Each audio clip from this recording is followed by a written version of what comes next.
Hello student, मैं अजय कुमार सिंह हमारे YouTube channel study time में आप सभी का स्वागत है। तो स्टूडेंट्स, आज के इस WDM क्लास में हम जल चक्र के बारे में जानेंगे कि यह जल चक्र क्या होता है। जल समुद्रों, तालाबों तथा नदियों के रूप में पृथ्वी की सतह का लगभग 73% भाग से यह घिरा हुआ है।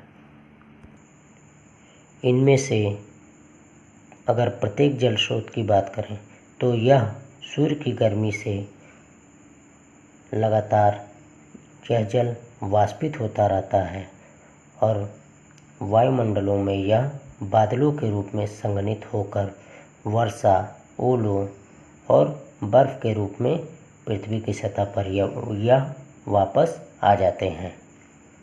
इस तरह पृथ्वी पर गिरने वाला जल धाराओं तथा नदियों में गिरता है और यह पुनः वापस बहकर समुद्र में उसी रूप में चला आता है। इस तरह जल चक्र का सामान्य अर्थ यह है कि वायुमंडल में यह जिस रूप में था, अपनी चक्रीय प्रक्रिया को पूरा करते हुए वह उसी रूप में वापस आ जाता है। यानी फर्स्ट सेकंड वाले में अब हम देखेंगे कि पृथ्वी पर गिरने वाला जल धाराओं तथा नदियों में गिरता है और यह पुनः वापस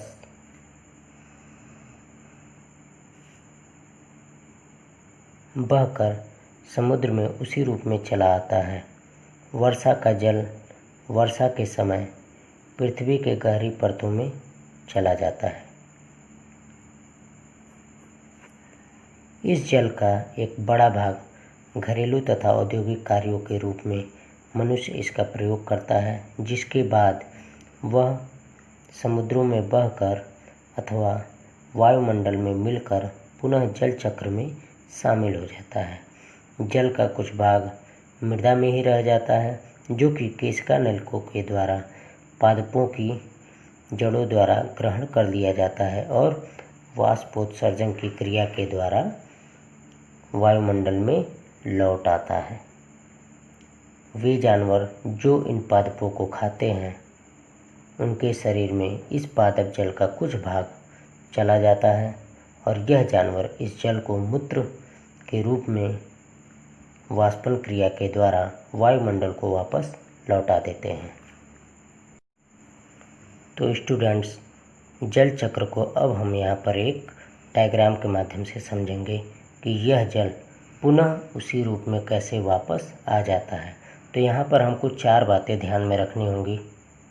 प्लांट्स और एनिमल्स, इससे जुड़े, ये दोनों एक दूसरे से जुड़े हुए हैं। इसी तरह क्लाउड्स और ओशियन, ये भी एक दूसरे से जुड़े हुए हैं।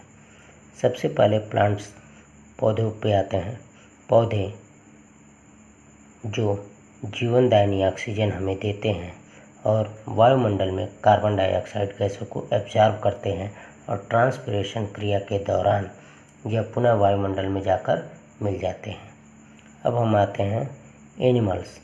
एनिमल्स जो कि पौधों को खाते हैं और इवेपोरेशन क्रिया के दौरान यह पुनः जाकर वापस वायुमंडल में मिल जाते हैं।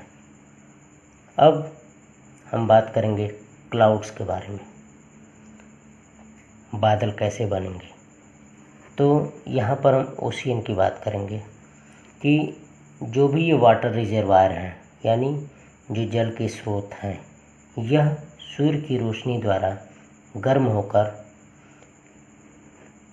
यह ओशियन इवेपोरेट होता है।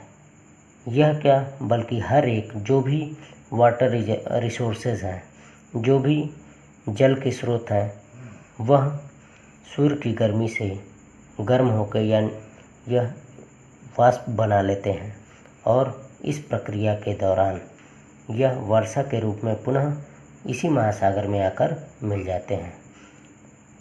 अब क्लाउड्स बनने की बात करें तो यह क्लाउड्स वर्षा के रूप में नीचे बरसते हैं, अर्थात स्नोफॉल और रेनफॉल के रूप में नीचे बरसते हैं और पुनः यह पर्वतों से होते हुए झीलों तालाबों से होते हुए, नदियों से होते हुए, समुद्र से होते हुए या पुनः महासागर में जाकर मिल जाते हैं।